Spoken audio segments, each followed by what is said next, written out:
Hey, what's up everybody, and welcome to another episode of News Dose, where I keep you up to date with all of the latest gaming news.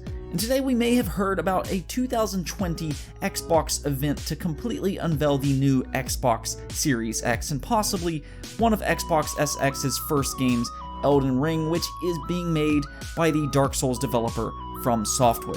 And that would actually be a really big deal considering it was previously only announced for this generation of consoles, so we will talk about that here in just a moment and whether or not it may be true or not.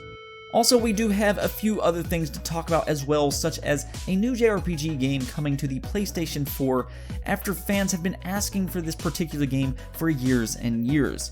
And Xbox also has a bit of JRPG news, and one of their first-party studios is starting to open up a bit about what their next game is, so we got some very exciting things to talk about today, and you're not going to want to miss those.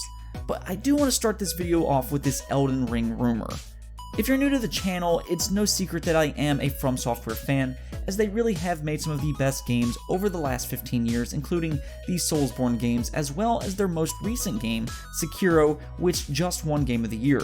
So when they announced Elden Ring, which is a collaboration with George R.R. Martin, the author to A Song of Ice and Fire, or better known as Game of Thrones. So yeah, I'm pretty excited about Elden Ring, as it does sound absolutely amazing on paper. But like me, I'm sure a lot of people have been wondering, when are we going to hear more about this game? And if this rumor is true, it could be as early as April or May. On a recent Xbox Era podcast, a user by the name of Special Ed, who does have some industry contacts, is claiming that Xbox will have an event before E3 that will showcase the new Xbox Series X, which in itself is very exciting. But one of the games there that will be displayed is none other than Elden Ring. Now this is just a rumor right now, so as always you do need to take this with a grain of salt, but if this does end up being true, that would mean that Elden Ring is a cross-generation game, and that is a very big deal. One thing about From Software games is that they don't always have the best performance on current generation consoles. I mean, sure, they play great, they're fantastic games, but the performance itself isn't always the best. So with that extra power from the beast that is Xbox Series X, you're not going to have to worry about those performance problems. And while this may debut at the Xbox events showcasing the Xbox Series X, it will likely be available for the PlayStation 5 as well. In all honesty, I can't see a scenario where this isn't available for the PlayStation 5. Maybe Xbox has some kind of marketing deal though, I mean that's always possible. I will say this though, one thing to take away from what Special Ed was saying here though, is that yes, we will have an Xbox Series X event before E3, and he did say that PlayStation will be holding their own event as well before the Xbox event, so within the next 6 months, I mean, things are going to start to be very exciting. You're probably going to see a complete unveiling of PlayStation 5 in just the next few months, and then shortly after that in April or May, you will have the Xbox event. And then right after that, you're going to have E3, where each can focus primarily on the games because they will have already got the hardware announcements out of the way. So this is actually very exciting news for all gamers, but I don't know about you, but I want to see some more Elden Ring. I mean, the game sounds absolutely amazing on paper, like I said earlier, but I want to see a full-out demo of this game.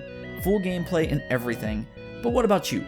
Are you excited for Elden Ring? Let me know in the comments below. And speaking of Xbox, their first-party studio Compulsion Games, the developers behind We Happy Few and Contrast, opened up about what their next game could possibly be. And while we don't have any concrete details yet, it does sound as if it will be a new IP. This is something that fans have been adamant about for a while now, and how Xbox needs to support new IP. But it does look like we will be seeing a lot more of that going forward. You're not just going to see the same Halo, Gears, and Forza, and those are great games too, I'm not saying that they aren't, but it does seem like that Xbox is going to start branching out from this point forward. And one of the more interesting things that Compulsion Games talked about though, was how they seemed very confident going forward with their next game, and said that they expect to make a much better game this time around because they can gain knowledge from other Xbox studios. And this is something that we have been seeing within the Xbox studios recently, as they can contact each other for help. It's just one of those things where each and every studio can really benefit from helping each other out, and when it comes to Compulsion games, I've said this for a while now, but I think that they can be a bit of a dark horse going into next generation. Both Contrast and We Happy Few has really well-made worlds and unique and attractive art style. It's really some of the more finer details that Compulsion games have struggled with. In fact, I love the story for We Happy Few, but it did have a lot of technical issues. If they can fix these problems though, I think that they could end up making a really good game. I'm definitely interested in seeing what they can do with Xbox's full support. In other news, we got a few JRPG announcements in the last few days. And this first one, I actually meant to talk about it yesterday, but Phantasy Star Online 2's beta is available to sign up for right now. You can go to the Insider Xbox Hub on your Xbox and sign up for it. There isn't a specific date for when the beta will actually start, but if you're interested, definitely go check it out. Phantasy Star Online 2, of course, is a free-to-play MMO JRPG that really fans have been clamoring to have in the West for years and years. It's really interesting to see that Xbox, out of all the publishers, is the one that got Phantasy Star Online 2 to come over to the West, and because of that, it is an Xbox exclusive for the time being. But I really hope this game does well. Not just because I've heard good things about it, but also because it would not only encourage Japanese developers to bring more games to the West, but if it does well on Xbox, it will further prove why they should support Xbox. Nonetheless, the wait is finally almost over, and we will finally be able to play Phantasy Star Online 2. Now, the other JRPG that got announced was for the PlayStation 4, which would be Legends of Heroes Zero no Kiseki and I'm probably pronouncing this one wrong, Ao no Kiseki, and will be releasing spring of 2020. What's most interesting about this though is that it will be fully voiced, which is always an added bonus with some of the JRPG games coming to the West. It's so often that we just get text-related games, so this is really nice to see. And personally, I do think that the Legend of Heroes franchise is one of the best, more modern JRPG franchises as of this moment. You had the PlayStation Portable Legend of Hero games, which is often considered among the best JRPG games ever. I can attest to that. It's really good. And then you had Trails of Cold Steel, which just finished up on the PlayStation 4. So really these games are what will bridge the two together. Now we do need to keep in mind that these are old PlayStation Portable games though, so don't expect the best graphics in the world, and it's hard to tell how long the localization will actually take, but I still thought this was a pretty cool announcement.